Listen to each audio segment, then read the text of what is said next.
watch to see the connection, and now record.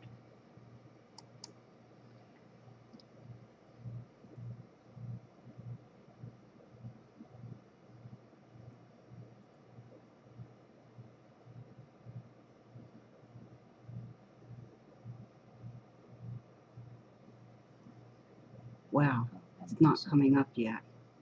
And do this arrow as well.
Shalom, everyone. My name is Ariella, and I'm really happy to be here with you this evening. Thank you so much for coming. You know, preparing for tonight was really great for me. It gave me the opportunity to actually study about social justice instead of just thinking about it and engaging in social justice activities. And I do have to admit to you that I have a very selfish reason for being here tonight, and that's because I've noticed that on OneShul, all of you are always so generous with your time in terms of your expressing your viewpoints and your thoughts, and I hope you'll continue to do that tonight. That's actually going to enable me to broaden my own horizons about social justice. So I thank you very much for coming, and I would like to ask you, if you haven't signed in yet, if you would do so. In the little box below the audience, if you could just type in a letter or a word and then hit enter on your computer, a little box will pop up that will prompt you to either log in or register. If you haven't registered yet, you can use any name that you want or whatever you choose to be called by. And the next thing is you're going to have to give me a minute here while I demonstrate some empirical evidence of old age. So there we go. We're all ready.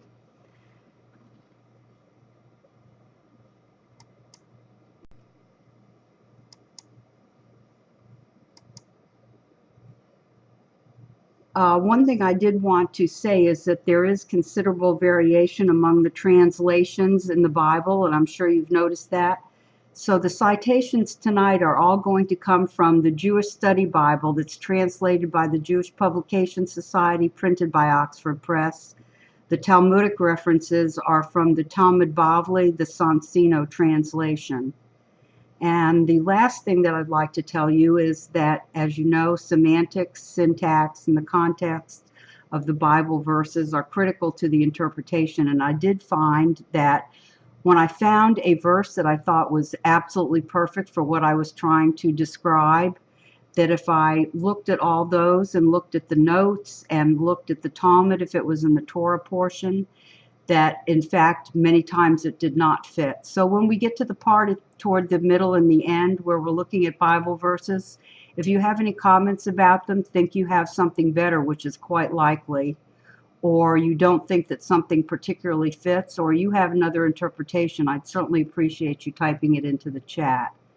And I would like to let you know that despite my huge computer that's running very fast, I do have significant lag time. So if I don't respond to you in the chat room right away, that's because I will not be seeing you right away, and I'll get to you momentarily.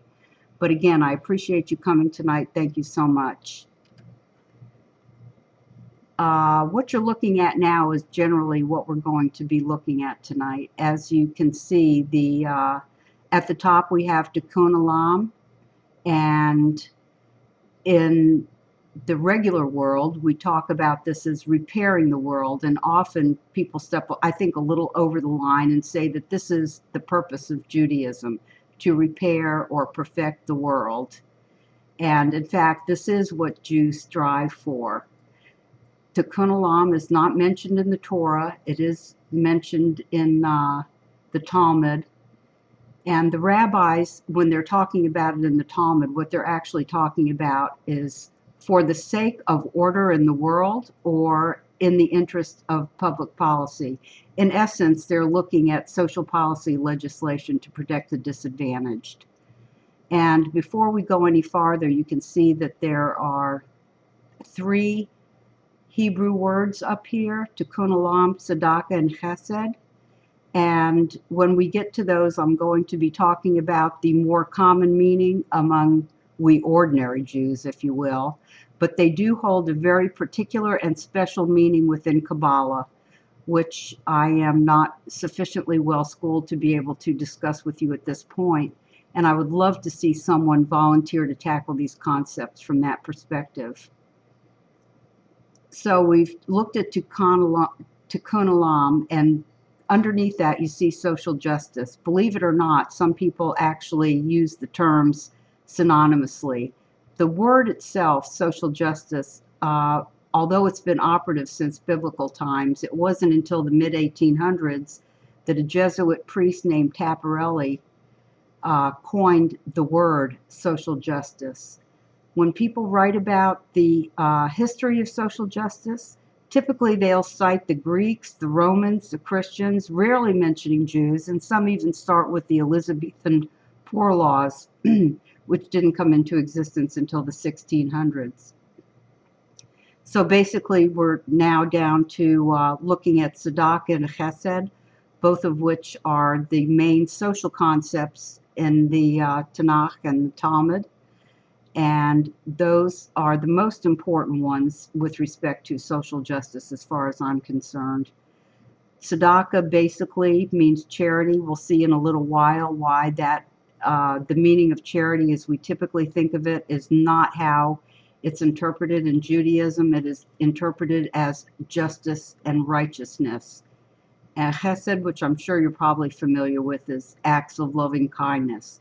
When we get toward the middle and toward the end of the presentation, we'll be looking at some verses that support those two concepts. So basically, we have the Bible verses that are supporting tzedakah and chesed, both of which play into social justice. And social justice is one way of reaching tikkun olam, which is what we're looking for as Jews.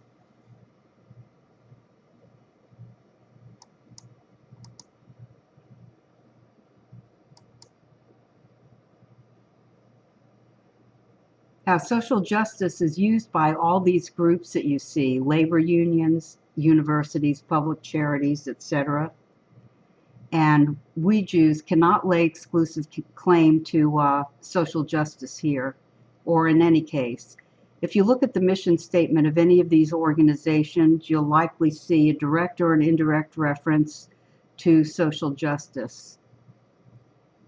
And one thing that I would like to take just a moment to do, if you don't mind, you know how David calls himself a conservadox? Well, I think I'm a conservaform. So the Central Conference of American Rabbis, the CCAR, which is the Organization of Reformed Jewish Rabbis in North America, made some broad statements about their values and the purpose of Reformed Judaism.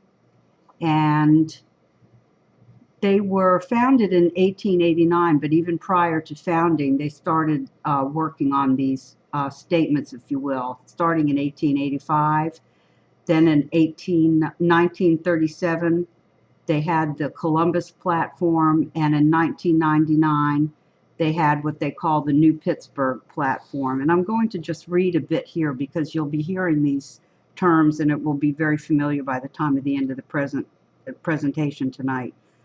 We are obligated to pursue tzedek, justice and righteousness, and to narrow the gap between the affluent and the poor, to act against discrimination and oppression, to pursue peace, to welcome the stranger, to protect the earth's biodiversity and natural resources, and to redeem those in physical, economic, and spiritual bondage.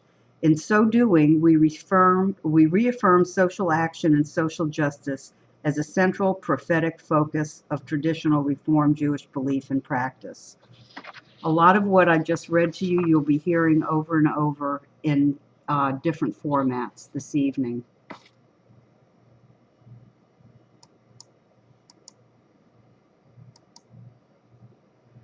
Now, social justice is used by all these people that you see listed here, these groups, the clergy, educators, individual advocates, even political lobbyists. Frequently what they're doing is, obviously they're calling for some support, and the call for support for their particular cause is often cloaked in the context of the words social justice. And if you'll wait just a moment, I don't see anything coming up in our chat.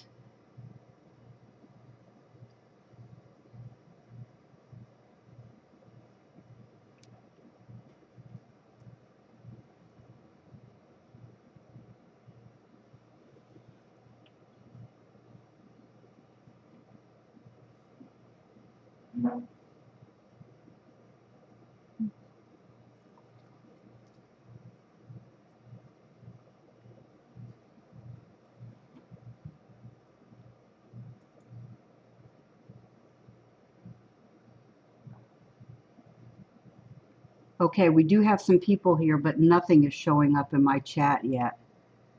Surely I couldn't have bored you to death already. Okay, so we're going to move on here. Excuse the interruption.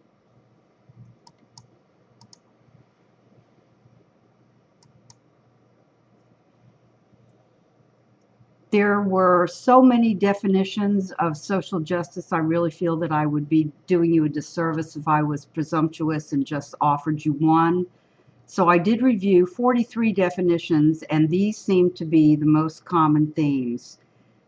I wonder if you'd look over them, and from human rights down to mutual and personal responsibility, political, economic, social, and other equality, balanced distribution of benefits and burdens, just and equitable administration of policy and laws, equal access to opportunity, dignity and respect, and fairness. And I'm wondering if there's any others that you would like to add or that you think are particularly important. I'd appreciate you typing it in, which I will see approximately 15 seconds after you type it in.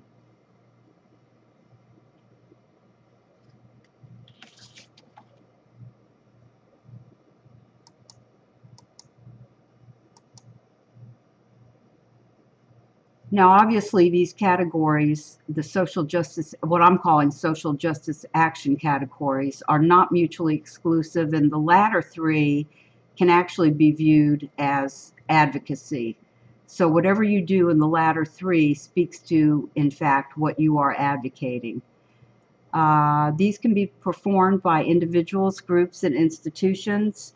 And I'd like to cite some examples so you can get an idea of what I mean by these and why I broke them up this way.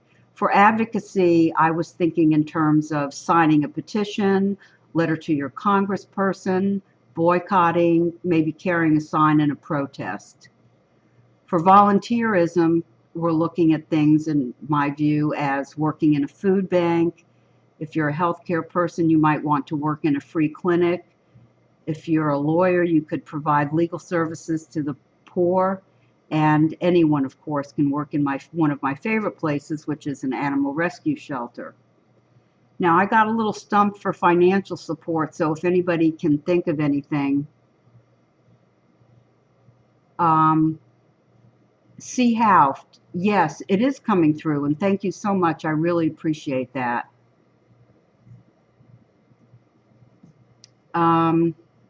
Financial support. I really couldn't think of too much.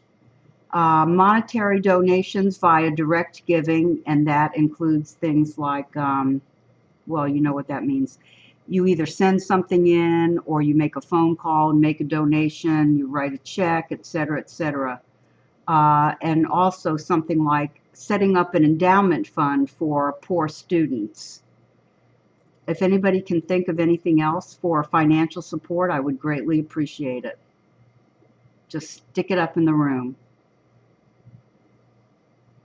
And for gifts in kind, what I'm thinking of here is clothing to poor people who may be re-entering the workforce, taking blankets and clothing to the homeless shelter.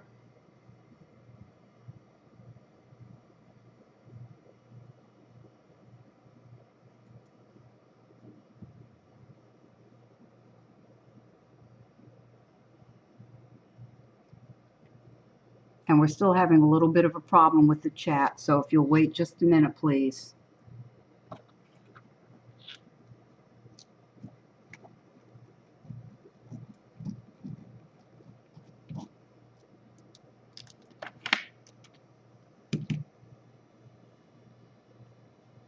Okay, does anybody have any other thoughts for me? I'm hoping that the chat will be saved so that with your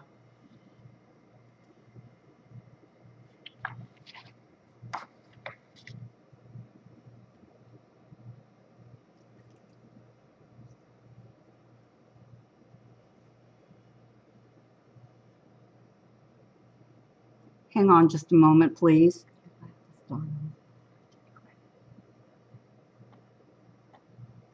Going to have to sign out and sign back in.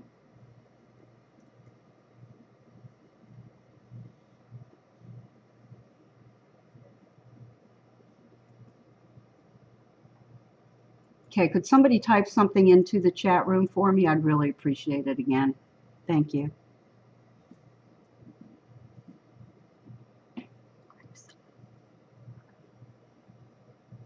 All righty. Now let's move on to the next slide here.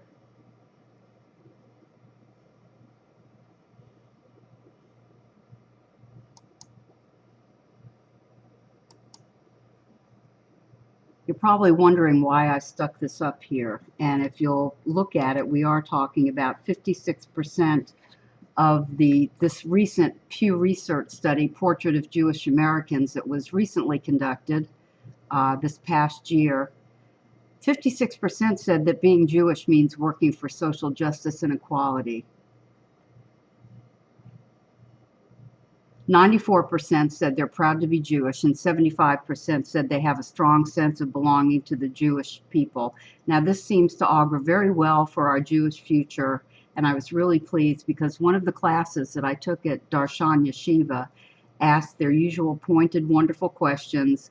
What did I wish for a Jewish future? So, of course, knowing me, I had to go read a lot of extra books and articles, etc. And I must tell you that so much of it was doom and gloom and a lot of hand-wringing regarding the Jewish future. So although I had 15 sentences in which to answer, I just wrote, I wish for a Jewish future where we didn't have to worry about a Jewish future. And then I read a little bit farther down in the study and saw this. But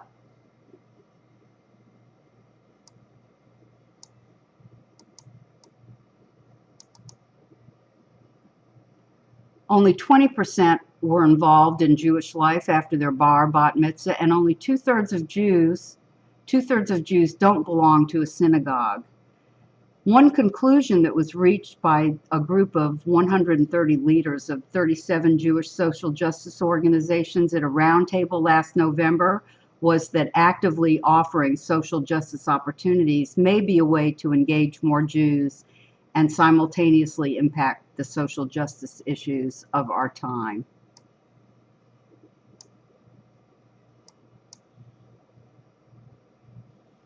Another study that I looked at was Connected to Give, Key Findings from the National Study of Jewish Giving, and this also was conducted last year, late in the year. 76% of American Jews did make charitable contributions, and 63% of non-Jews made charitable contributions, and that difference was not statistically significant, but in terms of the percentage of people who contributed, but if you look at the monetary amount, it is statistically significant. It's almost double for the American Jews. Now, the question, do Jews give primarily to Jewish organizations? You may think that this sounds a little bit silly, but let me tell you that when I was in Girl Scouts, when I was little, let me rephrase that, I was never little, when I was younger, went around trying to sell some Girl Scout cookies. And I was out with a friend of mine trying to do this. And we went to one house, and my friend turned to me and she said, they're Jewish. She knows that I'm Catholic. She only gives to Jews, so let's not even knock on the door. And I thought, well, that's kind of weird. And it's funny that I remember that to this day. And so, do Jews give primarily to Jewish organizations? I want to tell you that if you do, this citation from the Talmud, Bava Metzia, is your support for that. That if you have a choice between a Jew and a non-Jew, you can give to a Jew, so no need to have any guilt if you don't give to anybody but Jews. And down a little bit farther, if you look at these findings, really surprised me, that 21% of Jews gave only to non-Jewish organizations. 4% gave only to Jewish organizations. Now, obviously, that leaves 75% who gave to both. So that is not too surprising.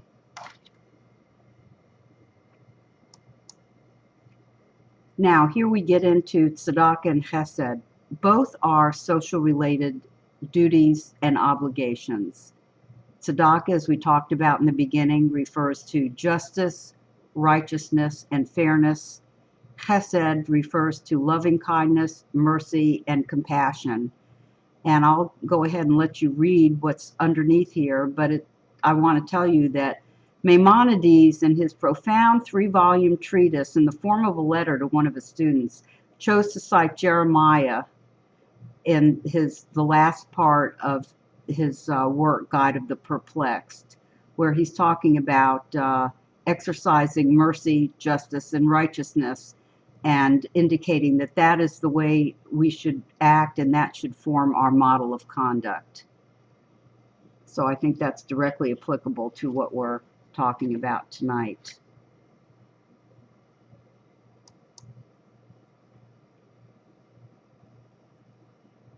Now, tzedakah. The word charity is often used in translation and in common parlance, and I will be switching back and forth. But the primary difference here is that we usually think of charity as generosity. We're doing it out of the goodness of our heart, etc., etc. Well, for Jews, this means, if you look down a little farther, giving what is rightfully due. This is what we are supposed to be doing. God doesn't really care whether we want to give charity or not. It is a mitzvah. We are to give charity, period. So as much as we might like to pat ourselves on the back for being generous and giving charity, we're supposed to. Giving tzedakah typically involves money, and again, giving what is rightfully due. And I'm sure that most of you have heard the most familiar line associated with this: justice, justice shall you pursue. And if you look down a little bit farther here, for I have singled him out that he may instruct his children and his posterity to keep the way of the Lord by doing what is just and right. That's early in Genesis 18. Here he's talking about Abraham. And while we're on the subject, if you recall, Abraham advocated very strongly, if you remember the discussion he had with God regarding saving Sodom and Gomorrah. One of the things that I found most interesting was that teshuvah, tefillah, and tzedakah are the 3 things that can nullify a days of awe degree. So if by the time the days of awe are coming to a close and you have a, shall I refer to it as a bad rating,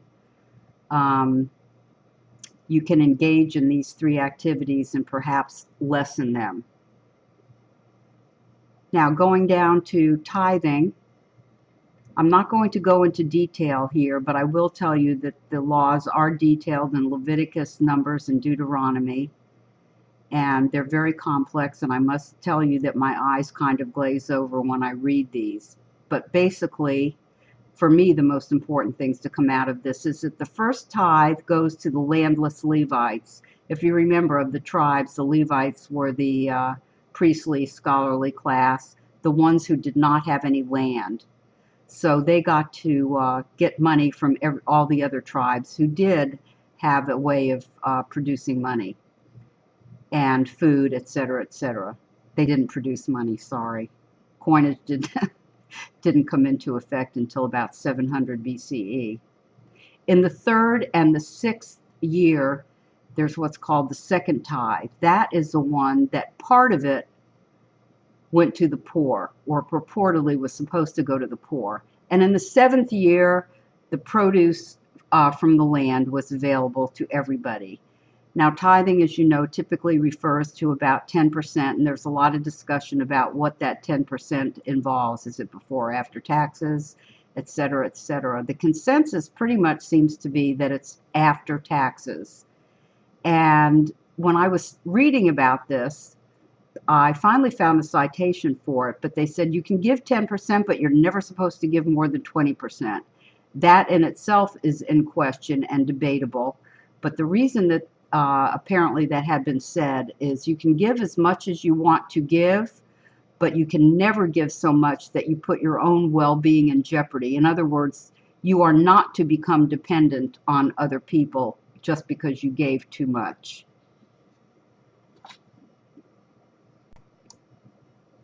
Now we come to Chesed, and you can read for yourself here the first one about the three things the world on which the world exists. Acts of loving kindness is one of them, and this comes from Ethics of the Fathers, the Pirkei Avot. And the next two are actually my favorite. I really like this middle one. He who gives a small coin to a poor man obtains 6 blessings, and he who addresses to him words of comfort obtains 11 blessings. And the reward of charity, tzedakah, depends entirely upon the extent of kindness, which is chesed in it. And I still don't have any comments here.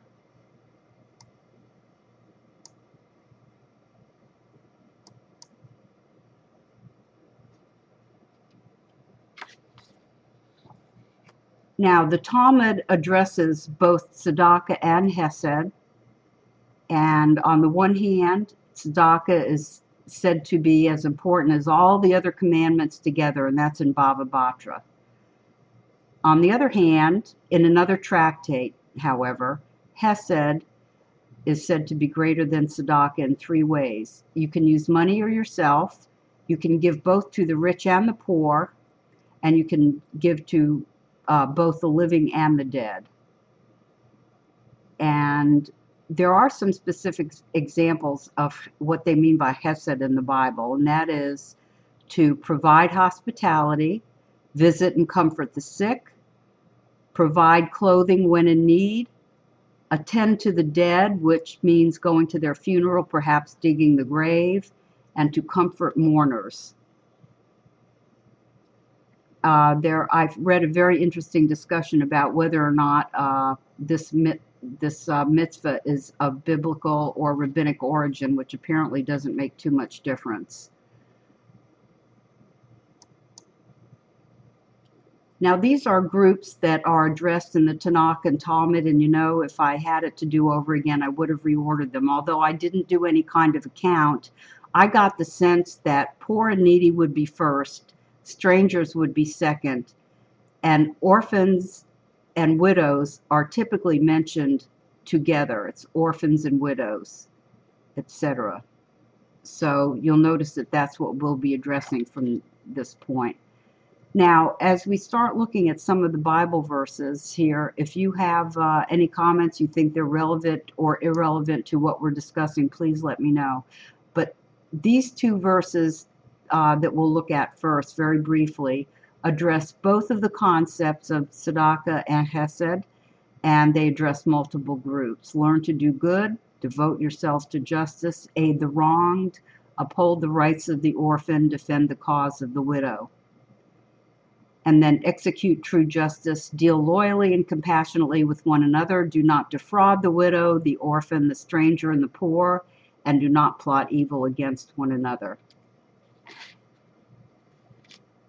Next one I will let you read for yourselves. It's and I have no comment except to ask you again if you think that these are relevant or not relevant, or you can think of anything else that would be better put here. Lots and lots of choices for the poor and the needy. For there will never cease to be needy ones in your land. And again, he who gives to the poor will not be in want, but if you don't, you're in deep trouble.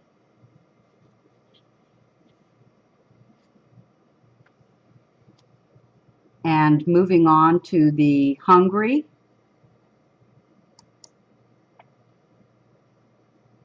Sorry, I forgot to put that slide up. My apologies. I'll leave it up for a second so you, even though I did in fact read part of it to you.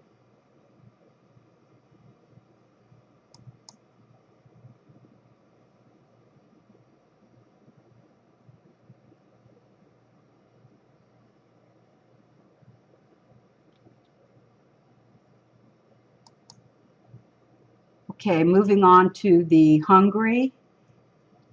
This is talking about when you reap the harvest of your land, you shan't reap all the way to the edges of your field, which I understand from my reading that, gee, isn't that just wonderful, except that's where most of the weeds grow.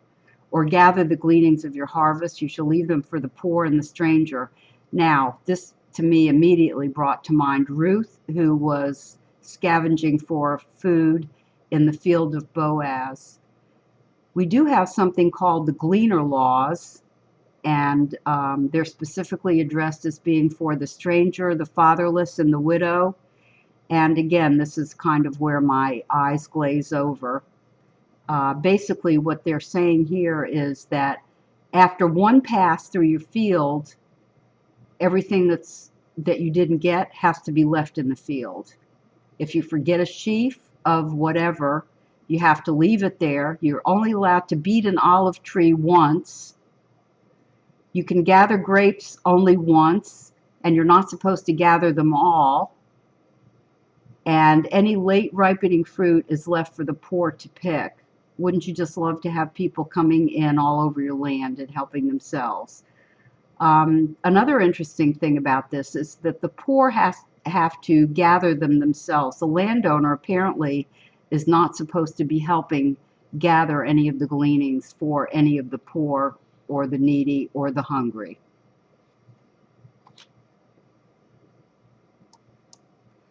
The wage worker, actually there was quite a bit in the Tanakh about wage workers, and I couldn't write everything, so I'm choosing two that particularly have to do with economic security. The first one that's listed here is talking about not abusing a needy or destitute laborer. The first thing I wanted to say was that if you were a laborer, you probably were needy and destitute. Saying that you needed to pay them on the same day before the sun sets. And I found it very interesting that we'll only talk about the two that pertain to the wage worker, but you can have your property confiscated if you don't pay your laborers, or you withhold it, or you put it off until a later time. So one is from the Talmud and one is from Deuteronomy, as you can see here.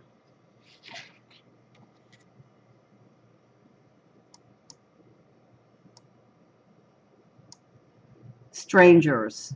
There are so many verses about strangers, and I picked this one.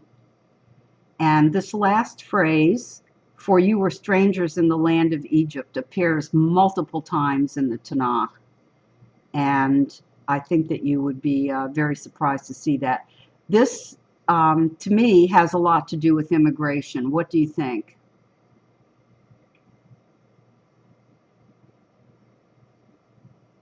If you have a stranger who resides with you, they're going to become to you as one of your citizens, and you shall love him as yourself, because we were once strangers in the land of Egypt.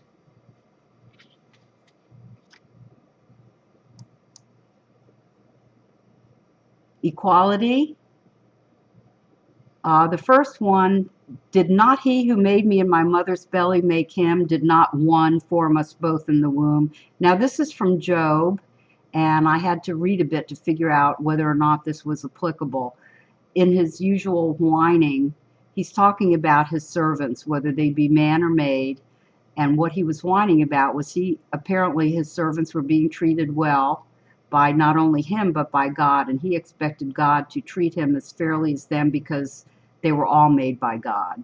So I'm putting that under the heading of equality. And the second citation here from Exodus is that there shall be one law for the citizen and for the stranger who dwells among you, which refers to equal justice for all. And the Talmud particularly is very stringent on making sure that that law is in fact obeyed. And moving on, and if anybody has a comment as to what they think this particular one might mean with respect to looking at people from different countries, etc., regarding the Israelites, they're just like the Ethiopians. In other words, everybody's the same to God. The second one from the Mishnah, the Sanhedrin, I'm sure most of you have probably heard this one, but a single man was created for the sake of peace among mankind, that none should say to his fellow, "My father was greater than your father."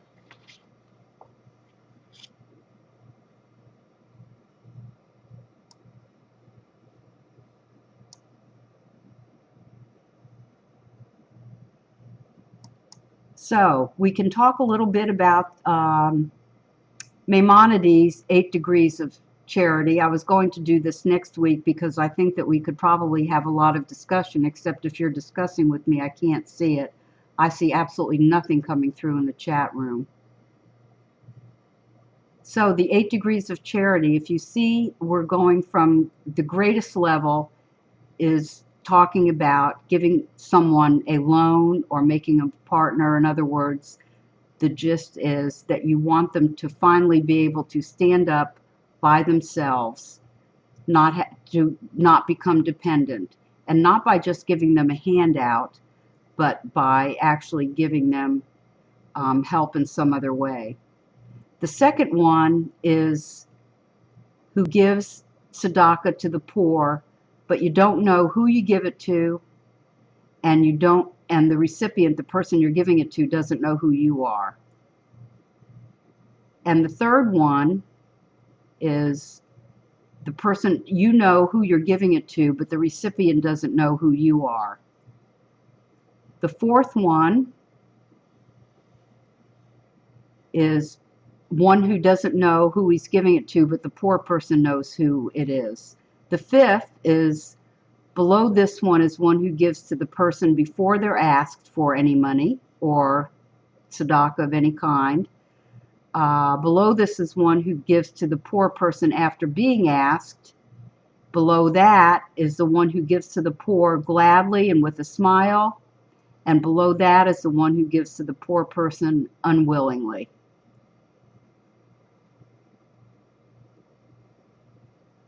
One thing I wanted, next week we're going to get into a couple of little stories about some of these, but there are two little stories I found very interesting. One is that with respect to, let's see, which number would it be?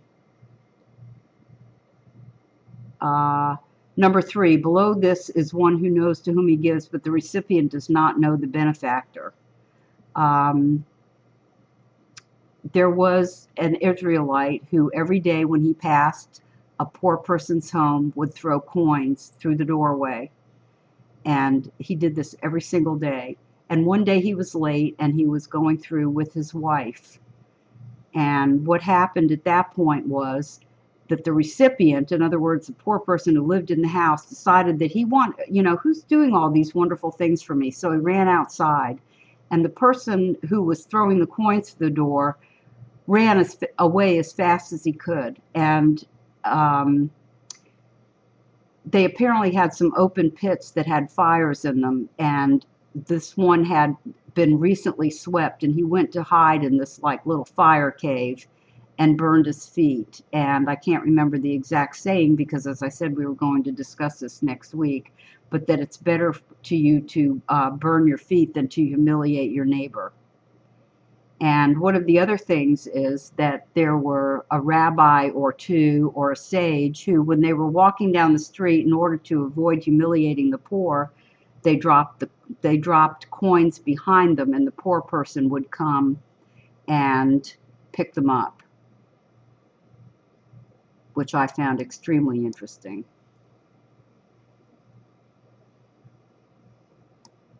So, what have we talked about tonight? We've looked briefly at Tikkun Olam. We've looked at social justice, and particularly in terms of tzedakah and chesed, about how they contribute to social justice, which eventually will move us toward Tikkun Olam. And we've looked at some citations to support tzedakah and chesed in both the Tanakh and the Talmud. That's about all we have, and I'm sorry, but I don't know whether you're not saying anything or there's an issue on my end. If you're saying anything and I'm not getting it, please accept my profuse apologies. And I wanted to tell you that on my last night with you, which is on the 28th, yes, I'm having my email put up there, so if I missed something, please feel free to email me. The 28th, 2 Wednesdays from now, is Yom Yerushalayim, And I was wondering if you would be interested in reading with me a half Hallel, if you'd like to do that. The half Hallel is what they do on the last, as you know, the last 6 days of Passover, where you don't say a bracha and you omit the first 11 verses of Psalms 115 and 16 from the total number of Psalms that will be read, which is 113 to 118, and it takes about 6 minutes to go through a half Hallel. And next week, we're going to go into a little bit more depth about Maimonides' 8 levels of charity from his Mishnah Torah. We're going to talk about some more about the extraordinary lengths that the Israelites went to preserve the dignity of the poor. You would not believe it. And some really fascinating stories about the wealthy and the impoverished rabbis and the practices and institutions that emerged to deal with poverty, hunger, education, and health in ancient Israel.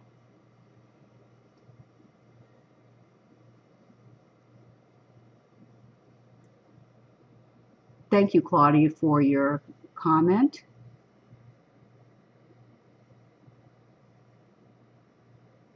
Right, I concur. So if you would be kind enough to email me about whether or not you'd be interested in doing the half Hallel. And if you don't mind, tonight, since I've been fairly observant about counting the Omer, I'd like to do that with you. Is it past 8:43, which is the time? I'm not supposed to be doing this until after 8:43.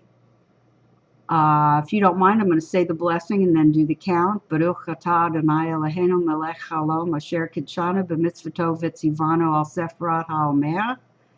Today is 30 days, which is 4 weeks and 2 days of the Omer. Now, since we've been talking about tzedakah and chesed, I would like to, as we conclude every presentation, please donate if you are inclined and able to. $5 to $10 is recommended. We'll be grateful for anything, even if it's only $1. That's $1 that we didn't have. The donate button is on the bottom of the page over on the left-hand side, and it is tax deductible. Remember that OneShul runs completely on donations, which is your generosity. I'd like to thank you so much for coming, and I really hope to see you next week. And whatever issues we have had, I will make sure that it will get taken care of by next week. Thank you so much for coming.